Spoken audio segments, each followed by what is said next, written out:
अपने परिवार को भगवान का स्वरूप समझो। अब माता पिता से प्रेम नहीं, भाई भाई का प्रेम नहीं, परिवार में प्रेम नहीं, लड़ाई झगड़ा हिंसा, ये सब खूब अच्छे से जियो। मनुष्य जन्म अच्छे से जीने के लिए मिला है। ये गंदे आचरण, गंदा भोजन, गंदा व्यवहार ठीक नहीं। कोई किसी भी पद में हो, अगर उसके हृदय का आज तक कोई अल्ट्रासाउंड एक्सरा नहीं तो किया जाए तो आपको दिखा दें कि देखो कितना संतुष्ट है, ये कितना जल रहा है। थोड़ी देर के लिए गर्व होता है कि मैं अमुक पदाधिकारी हूँ, पर उससे कोई सुख तो नहीं मिलता ना।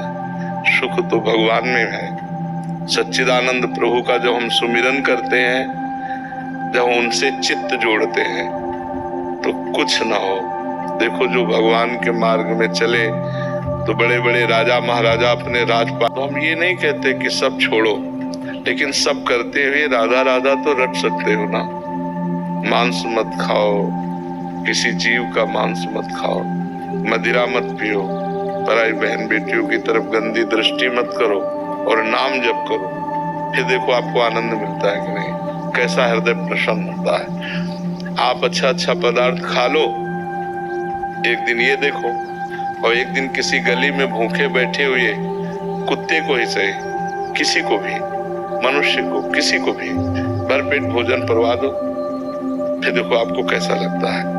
अच्छा पदार्थ खाने पर भी आपको शांति नहीं मिली जो आप दूसरे को जब पवाया और वो ऐसे किया ना, ऐसे, तो आपके हृदय में जो शीतलता होगी वो होगी भागवती। बिना आध्यात्मिक सुख के मन शांत नहीं हो सकता है। भाई बहुत भूख लगी तो भोजन बढ़िया लगा, लेकिन पाते पाते अंत होगा ना भोजन का, पाते ही थोड़ी रहोगे। थोड़ी देर के बाद फिर वही पदार्थ आपको दिया जाए जो बहुत बढ़िया है, आप कहोगे बस यार। अगर थोड़ी जगह है तो थोड़ा ले लिया और फिर इसके बाद कहोगे बस, गुस्सा आ जाएगी। अगर फिर डाल दे तो वो उठ के चल देगा, मतलब इतनी अरुचि हो जाएगी। हर भोग का अंत है, तो अंत वाले भोगों में जो सुख है वो अंत वाला है, और हमारा मन भगवान का अंश है। ये अनंत सुख चाहता है, असीम सुख चाहता है, प्रेम चाहता है, शांति चाहता है। ये तो सिर्फ भगवान से मिलेगी, संसार में तो है नहीं। क्यों? आज तक बताओ कोई धन प्राप्त करके शांति पाया हो तो हमें बताओ। कुछ न कुछ धन तो सबके पास है, शांति मिली क्या? परिवार एक प्रेम है क्या? कहीं मोह हो सकता है, प्रेम नहीं। कहाँ आनंद है? विचार, कहाँ आनंद है? विचार करके देखो।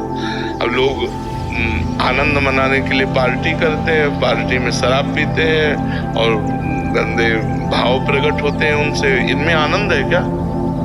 आनंद है आत्मा का, आत्मा। बाहरी किसी नशे में आनंद थोड़ी। देखो नशेबाज आदमी बर्बाद हो जाता है। तो भाई कुछ भी उन्नति हो वो सांसारिक है और वो नाशवान है, आज नहीं तो कल वो मिट जाने वाली है। अगर आनंद है श्री भगवान के चरणों में है, प्रियालाल के चरणों में है। इसलिए श्री जी का नाम जप करो और जितना बन सके परोपकार करो, दूसरों का हित करो, इसी में आनंद की प्राप्ति को। किसी संत ने कहा, साईं इतना दीजिए जामे कुटुंब समाए और मैं भी भूखा ना रहूं, साधु न भूखा जाए। कितनी बढ़िया बात है। हे भगवान इतना दे दो कि जो आपने परिवार दिया है वो अच्छे से खा पी ले, कभी कोई हमारे दरवाजे से भूखा ना जाए। तो कितनी बढ़िया संतोष की बात कह रहा है कि साईं इतना दीजिए जामे कुटुंब समाए, मैं भी भूखा ना रहूं और साधु न भूखा जाए। तो हमें लगता है कि भगवान प्रायः वो अनंत ब्रह्मांडों के जीवों को भी भूखे नहीं रखते। अब हमारा कर्म ही बहुत बिगड़ा हो तो बात अलग है, नहीं पशु पक्षी जलचर भूमि में रहने वाले कितने जीव, सबको भगवान आहार देते हैं, सबका पेट भगवान भरते हैं।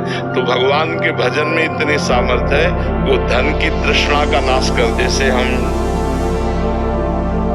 धर्म पूर्वक 100 रुपया कमाए तो 90 रुपया हम अपने प्रयोग में रखें और 10 रुपया का हम धार्मिक कार्यों में। ये धर्म पूर्वक कमाए हुए की बात है। अधर्म पूर्वक कमाए हुए रुपए का दान सही नहीं रहता। जैसे आपने पाप करके कमाए आपने रुपए किसी संत को दिए, अब वो पैसा जाकर उनकी बुद्धि को भ्रष्ट करेगा, क्योंकि पाप का पैसा है ना, उनकी बुद्धि को गलत चिंतन करवाएगा। जहां वो भजन कर रहे थे वहां आपका पैसा गलत चिंतन कराया, तो पहले पैसा पाप से कमाया और दूसरा संत की बुद्धि का परिवर्तन करने का पाप मिला, उनके भजन में विघ्न पड़ा। इसलिए दान शब्द जो है वो सही ये है कि हम मेहनत से 100 रुपया